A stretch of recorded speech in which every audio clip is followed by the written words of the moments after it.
Greetings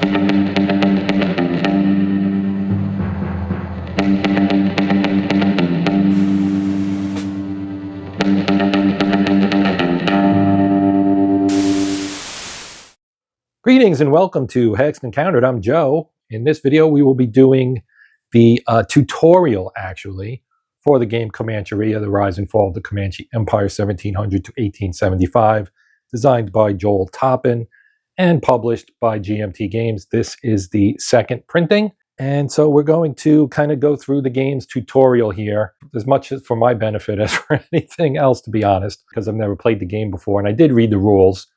So I'm familiar, but I figured it might be of benefit to everyone if I just went through the tutorial, kind of a guided lesson in how to play the game. So we are going to get started with that. I've already set everything up. So if you have the game, the setup is detailed as part of the beginning of the tutorial, so I won't go over that for saving some time here.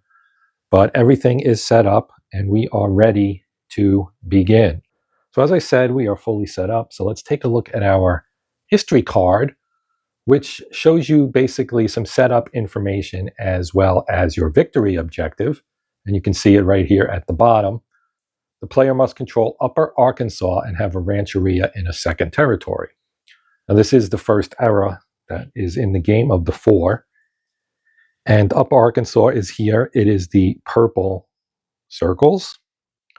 And you can see we have a rancheria here. This is what a rancheria marker looks like. So this is basically a Comanche settlement. Then we have several bison here. This is in a different area, but we've got a bison here, here, and here. And then we have 2 settlements from another tribe. Those are hostile. Obviously, those would be one of the enemies. And so we will begin to try to achieve our victory objective. We need to control all of the purple circles, as well as set up a second rancheria, which would be Rancheria B, this guy right here. And that will allow us to achieve our victory conditions for this scenario. Let's take a quick look at our sequence of play here on the player aid card. You can see that the first phase is the war column phase. Okay, so that will be the first thing that we will be doing, followed by the operation selection phase, the execution phase, and the cleanup phase. As we saw in the sequence of play, the first thing would be war columns, but we do not have any war columns out on the map, so we do not have to worry about that.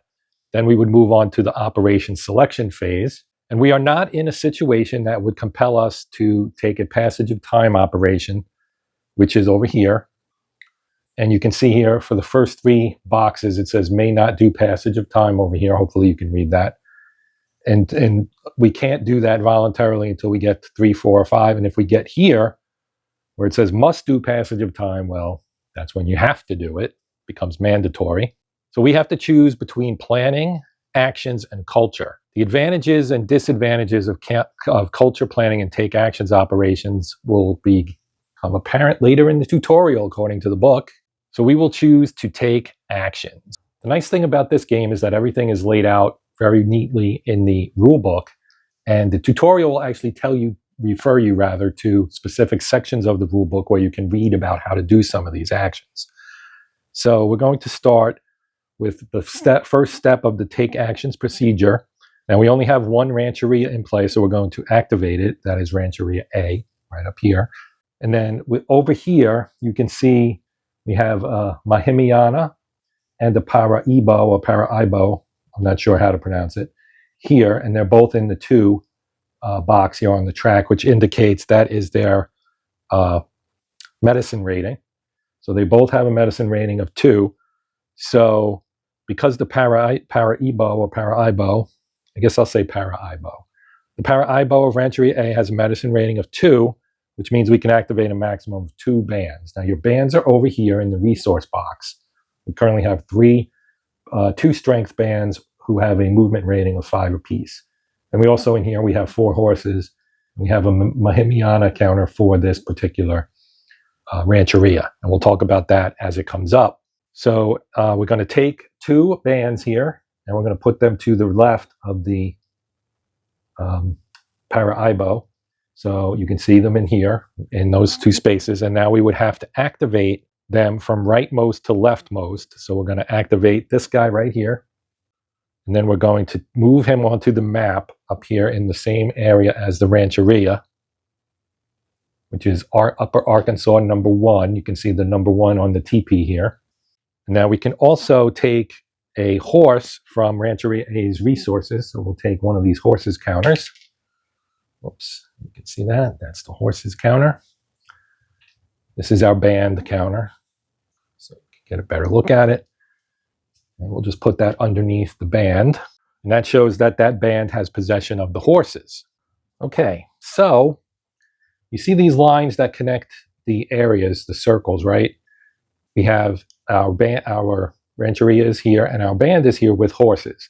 They can use this line to move to circle 2, where there is a bison. So to take the bison, we would have to do a hunt action. Now, there are movement points here on the counter, and it's 5, and there's a movement point counter here that you can put on this game record track if you wanted to keep track of how many movement points they have, just so you don't have to keep track of it in your head. Now, if you're comfortable keeping track of it in your head, then obviously you can feel free to do so. So we are going to, we do have 5 movement points, and we are equipped with horses. Now, if you move when equipped with horses, it only costs 1 movement point. If you do not have horses, it costs 2. So obviously it is to your benefit to have horses, and we have a total of 4 horses, and there are 3 left. So we actually have another band here and a band there. We only have 3 bands currently, but we have 4 horses. So we are going to move our band and their horses to Upper Arkansas 2, where the bison are, right? And that costs us 1 movement point. So I'll move this down to 4. Now the hunt action costs us 3 movement points to hunt the bison in Upper Arkansas number 2. And the procedure for hunting is simple. The hunting band just takes possession of the bison counter. So we're going to stack the bison under the band to mark possession. They now have that bison. That cost us 3, which moves us down to 1. And we only have the 1 movement point remaining. So we could leave the band there in Upper Arkansas 2 and flip his counter over to the finished side. But then the bison that were just hunted would not be available to the rest of the Rancheria. So we're going to use our last movement point to move back to Rancheria A's space, and then mark our band as finished by flipping the counter over. So we're going to move them back. We're going to flip to the finished side, which is this right here, to F it says. And then we are going to leave the bison and the horses underneath there, because that ownership by the band will not be relinquished until later on in the turn.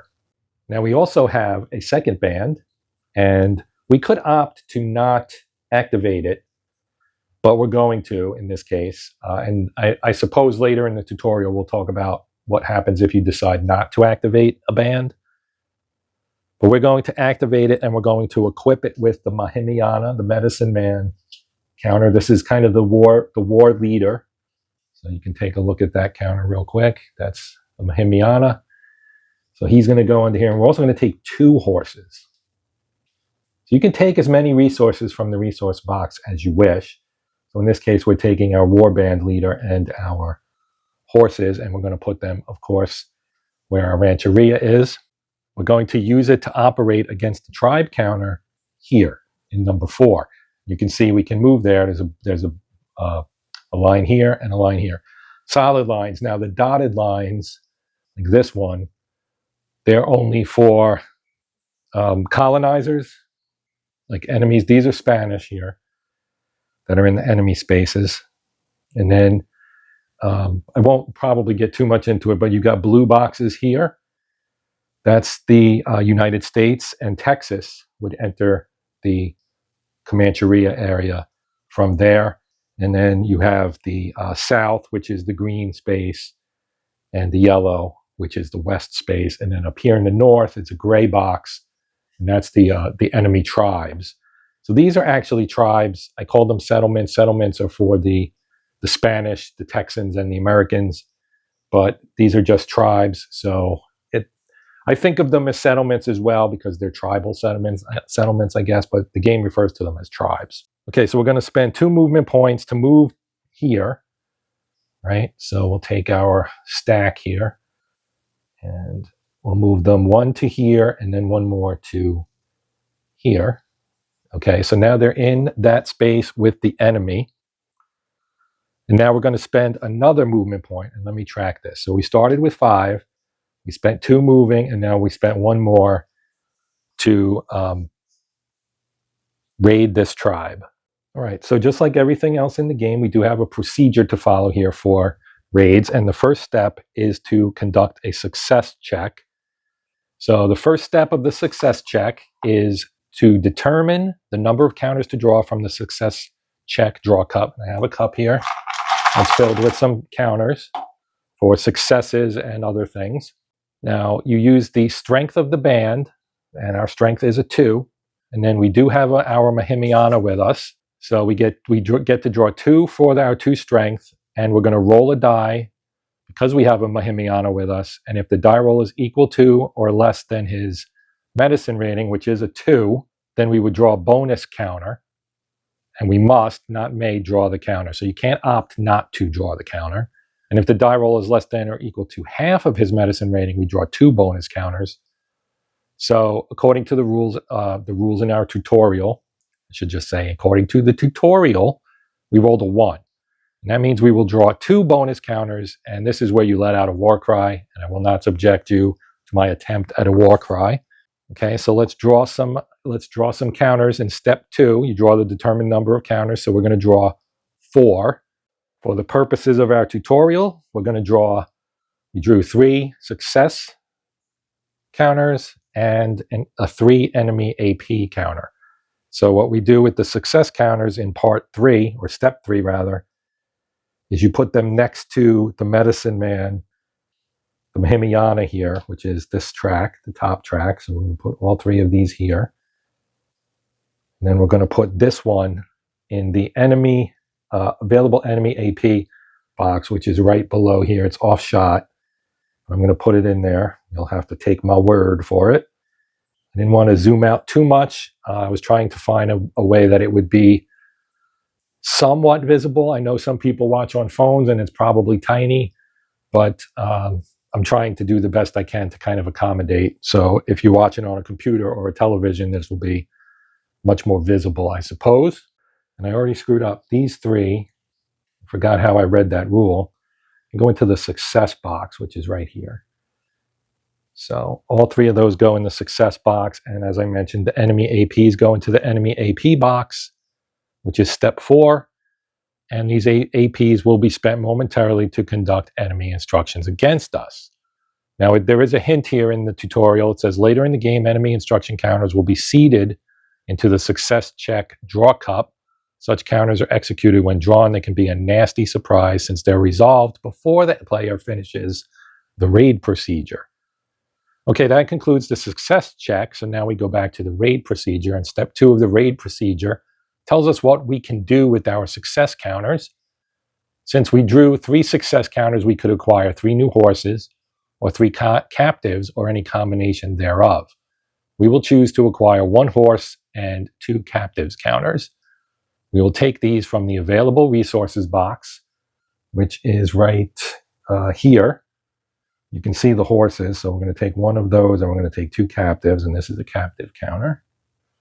To show what that looks like, we'll take 2 of those and 1 horses and place them under the active band. So our active band has got quite the stack going here. Our next step is step 3. That says to place a ravaged counter on the target space, so we will do that. This is a ravaged counter, and we're going to put that on our tribe there. Now, step 4 doesn't apply since the target space is not a peace space. So that's going to wrap up our first raid onto the plains. We still have 2 MPs left. We could use them to raid the same space again.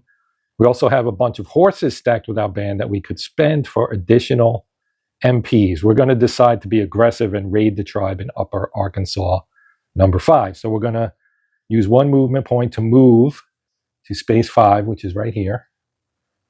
I'm going to move over here. and then spend our last movement point to raid space 5. So our die roll for our Mahimiana is a 3, so we don't get to draw any bonus counters. And then we draw 2 counters, and we draw a 2 enemy AP and a 4 enemy AP. And if you're wondering, the other side has a question mark on it. So these are not good results for us because this gives the enemy more actions. I'm going to put that in the available enemy AP box. Okay, so we're in a bit of a pickle here. We did not achieve a successful raid, so we don't get to ravage this one or get any booty, I guess, from it. So, and we're stuck now in this, we're stacked here with an enemy tribe, which we don't want to do because in the cleanup phase, you'll end up losing your band. So we need to move. Now you have horses that can be traded for movement. So we are going to trade or turn in one of our horses. It'll go back into the available resources box. And we will move to space number 2. Then we will spend a second horse. And we're going to move again over to back to space number 1. Now we mark him finished. And it says to move him back to the resources box, which I didn't do for the other one, but we keep the stacks together. So they're off map now. By going back to, so basically by traveling back to the Rancheria, it lets you go into this area here where you're safe, essentially, until the enemy actually attacks the Rancheria. So now we're going on to step 3 of the take actions procedure. So there are no more bands remaining on the medicine track, so we don't have anything to do there. Step 4 is to spend APs to activate a band and take actions with it. We could even reactivate a finished band if we want to, but we will have to pass on this option since we only have 1 AP saved, and that's right here in the bottom left corner. And it would cost 2 APs to activate any of our 2 strength bands. Okay, this is the only way to activate bands who are outside a Rancheria. So then there's step 5, which is simply advance the operations marker 1 space towards must-do passage of time. So I'm going to move it here. Okay, and you see that war space there, and war counter rather, right there, and we'll talk about that in a moment. And that's going to bring our first operation to a conclusion, and now we move on to our operation cleanup phase. And step 1 of operation cleanup phase is the first thing we're going to do is check for stacking violations. Right now there aren't any. This step also allows us to relinquish possession of counters, so we'll go ahead and avail ourselves of this option. So we're going to unstack the Mahimiana, the bison, the horses and captives possessed by the bands here in the resources. So we're just going to unstack them from the bands to show they're no longer controlled by the band, and we can split them up. Right, we have a horse here, put him there, and then we have our 2 captives and our Mahimiana. And then we have our 2 finished bands and our active band. Step 2, the player will make a die roll and compare the result to the finished bands in the resource box. So we have 2 of those. Since we only have 1 Rancheria in play, we only make 1 die roll. If the die roll is less than or equal to the number of finished bands in the Rancheria, the enemy gets to execute an instruction counter for free. Our die roll is a 6. So the enemy does not get a freebie this turn. Now in step 3, we draw a single counter from the success check draw cup. If it's an instruction, it gets executed. If it is a success, it goes back in the box, or in the cup, not the box. If it's an enemy AP counter, it goes into the available enemy AP box on the enemy instruction display. Let's say we draw a success, and we just simply return that to the cup. The enemy will now use all of their enemy AP points saved on the general record track, which this is the general record track over here, plus those represented by counters in the available enemy APs box to execute instructions on the enemy instruction display. According to our tutorial book, the things we're about to do here for the enemy should be familiar to those who played Navajo War. I do not have, or Navajo Wars rather, I do not have that game, so I am not familiar. I can't speak to it, but obviously since Joel Toppen designed both games, he would know any similarities. So our first step here is going to, for enemy instruction, we've got this enemy instruction display right here. And I'm actually going to slide this up a little bit so you guys can see better. Okay, so we lost the top of the map a little bit, but you can see here, or the top of the board rather, you've got columns for east, west, south, east, and north. And counters got moved around a little bit. And then we've got our APs that were drawn during our last raid. So that's all down here. And you have die faces here. Each of these will go with a row that is beside them. And then the colors indicate the directions from which they're coming, right? So west is yellow, and that's right here, which currently has the Spanish flag on it. Okay, and then so the Spanish control the western boundary, outside the Comancheria. And then the green is the south, which is also Spain. We are in the 1700 to 1749 era. Then you've got blue, which is currently inactive, but their pieces are still here. And then the gray is the other tribes that are enemy tribes. And they are either to the north or perhaps even inside the boundaries of the Comancheria at this point. So we're going to make a die roll first and compare that to the enemy action table on the history card. So you can see the enemy action table here. It's right at the top. 1 or 2 is north, which would be the enemy tribes. 3, 4, 5 would be west, which is Spain, and south would be a 6, which is also Spain. So let's say we roll a 4. So we compare that result to the table on the card, and a 4, as I just mentioned, would be west. So the west will activate and spend as many accumulated enemy AP points as possible. Now we're going to roll a die again, and there's an enemy AP points or APs marker down here. It's in 0 right now. They don't have any holdovers. This is from previous. These are the only ones they have, and there are a total of 9. Okay, so we're going to roll a second die and compare this result to the die roll symbols on the left of the enemy instruction display. Let's say we roll a 3. Since the west is the active enemy, we flip the west C counter from its settle C side. I'm going to flip it to the war side, which is a C, as you can see, and it has a number 4 on it. Okay, so it's war 4. So the settle action that was on there first, which is also up here on A, that would be, Spanish colonists were moving east from New Mexico. And instead, now they're considering war against us. So now step 3, the active enemy spends APs to execute instructions. Only the active enemy, in our case, the West, will execute instructions. Instructions are executed from the top of the active enemy's column to the bottom until the supply of APs is exhausted or all instructions in that column have been executed. Right now, there's a total of 9, as I already mentioned. There are 0 saved in the general record track. The topmost instruction in the west column is, it says subjugate, but so here we have an enemy instructions on the player aid card, and it explains what all of these mean. So you can see here subjugate. Okay, so if you had a ravaged counter, you would be able to recover it, etc. And then you have select a tribe counter to target, and so on. So we're just going to put that aside for the moment, and we're going to resume looking at our tutorial. I just wanted to mention that player aid is on there. Okay, so it has a cost of 3 APs, so we spend the 3 AP counter that we happen to have, and you can make change with your marker over here. This just goes back into the cup, so I tossed it back in the cup. Okay, so now we go to step 4. At this point, it's important that the player take a moment to look at the card text on the 3 development cards that are in play at the top of the map.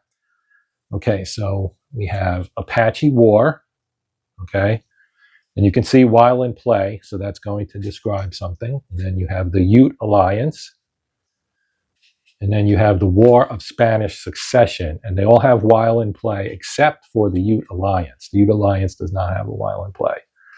Okay, so we'll go, let's continue here.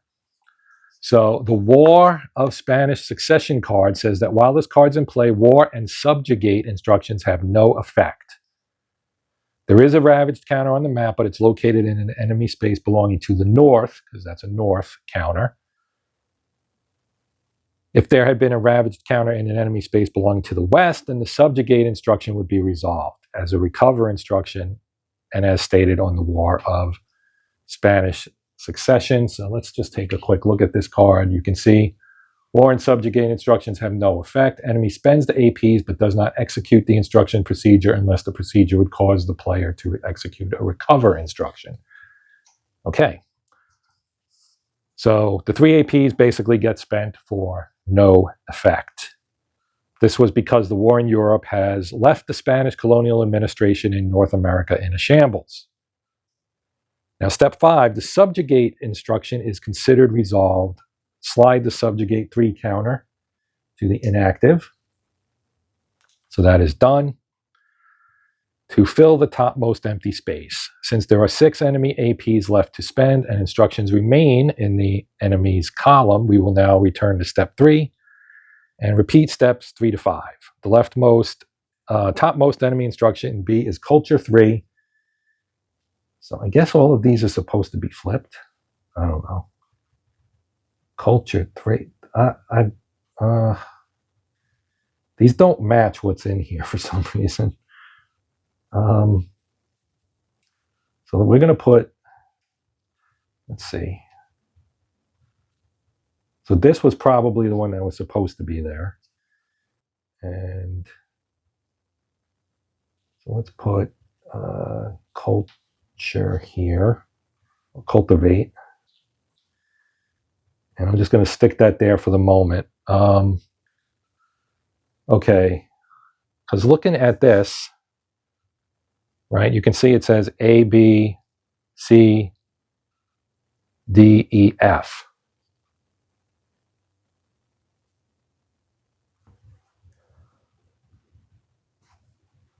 Oh, because I'm using the wrong column. Oh my God, I'm an idiot.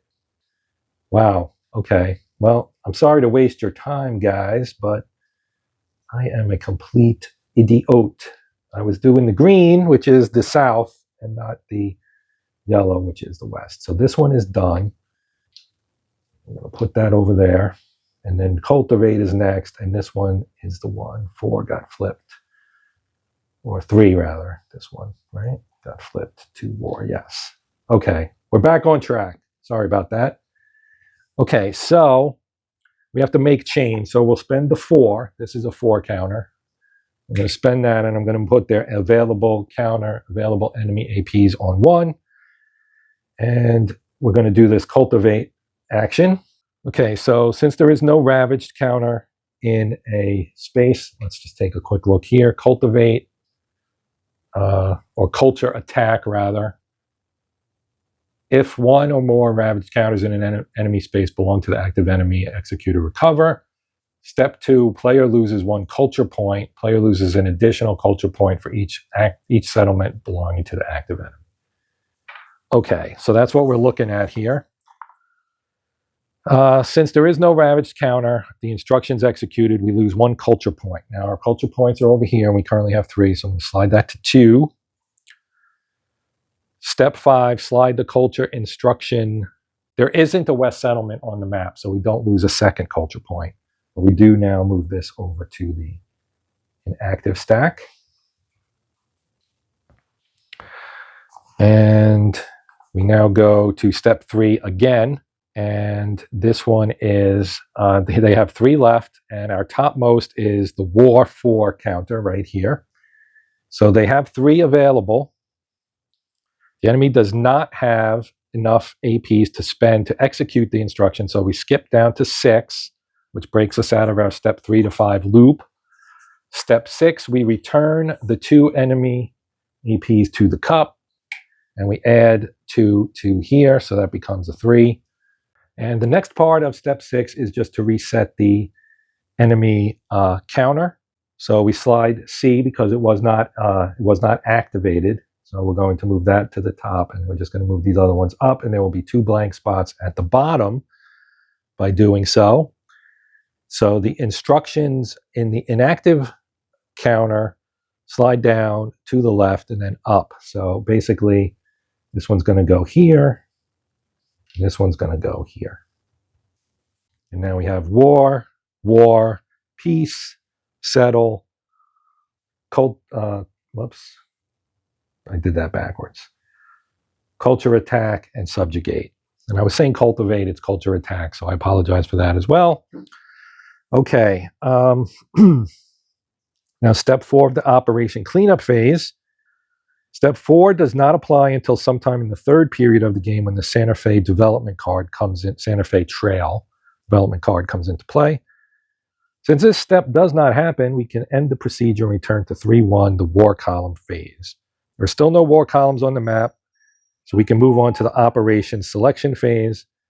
And what we're going to do here is pause, take a stop, and I'll finish this video next week. So that's going to do it. Thank you for watching. I'm Joe. This is the Hexed Encounter channel. It is Solo Sunday on a Monday. And until next time, as always, happy gaming.